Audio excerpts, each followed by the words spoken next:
The Bathing Ape Bapesta is one of the most mysterious sneakers. Its very existence seems to fly in the face of copyright infringement and trademark violations, with Nike being so itchy with the legal trigger finger to sue other companies that have taken obvious inspiration from the Air Force One. It has brought about a lot of questions as to why they've never done the exact same thing with BAPE.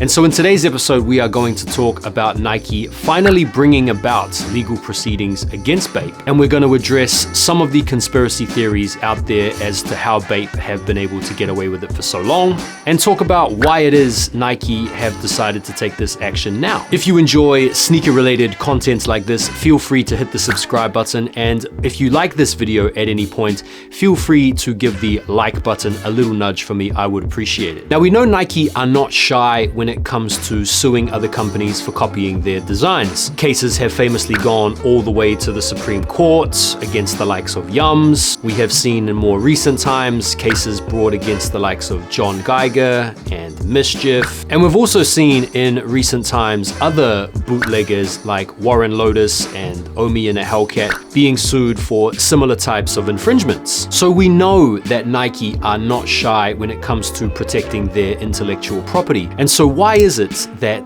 BAPE have been able to get away with producing an Air Force One ripoff for basically 20 plus years now? Here are some theories. Some people have suggested that the Bapesta was modified just enough to skirt around any overt trademark infringements. This includes replacing the Nike swoosh with the famous Bapesta logo, replacing the word air with the word ape or BAPE, changing the outsole pattern, and interestingly enough, changing the upper material from a leather to a patent leather. Another theory as to why BAPE have been able to avoid getting sued is the idea around Nike having stock or part ownership of Bathing Ape. This idea is a little bit tricky to get on board with because BAPE collaborates with basically everybody, including a lot of Nike's direct competitors, including Puma and Adidas. I can't envisage a situation where Adidas would knowingly be giving money over to Nike. So this theory is a little less tenable in my opinion. Another theory that has been quite popular is around copyright law. The Air Force One comes out in 1982 and patent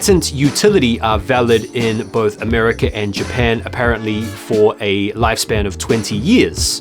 BAPE were able to avoid copyright infringement by releasing their product after the patent had expired. Now, this is another interesting theory, but were it to hold, it wouldn't make sense for Nike to pursue legal action currently. Nike have filed a lawsuit in respect of a number of sneakers that it alleges Bathing Ape have copied. This includes the Air Force One Low, aka the Bapesta, the Air Force One Mid, aka the Bapesta Mid, the Dunk Low, aka the Skatester, the Air Jordan 1 High, or the BAPE Courtster, and the Air Jordan 1 Low, aka the Courtster. So why would Nike do this now, 23 years after the Bapesta first comes out? Well, in order to understand why, we need to go through a timeline of events. Now, in 2009, Nike met with Bathing Ape and then CEO Nigo to discuss the Bapesta and its potential infringement on Nike trademarks and copyrights. Following that meeting, BAPE significantly diminished their presence within the US markets, and in the same year, their CEO Nigo stepped down as CEO. Shortly after, in 2010, BAPE shut all of their US stores but one.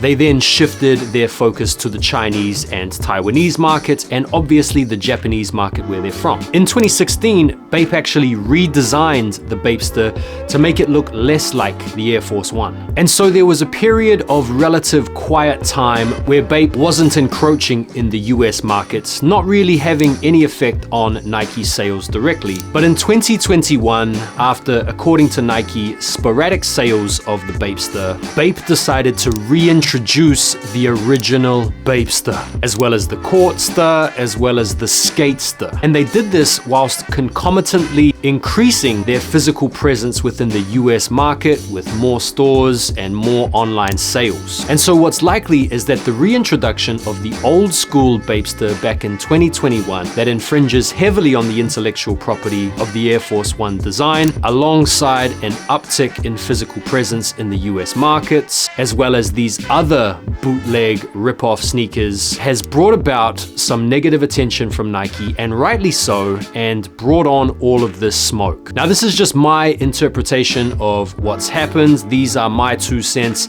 Feel free to drop your 2 cents in the comments as well. And between my cents and your cents, we'll see if we can't all make some more sense of it. Thank you guys very much for taking the time to watch. I hope you enjoyed the video. Don't forget to hit that subscribe button, drop me a like, and have yourselves a lovely day. I'll see you guys on the next video. Take care for now, and peace.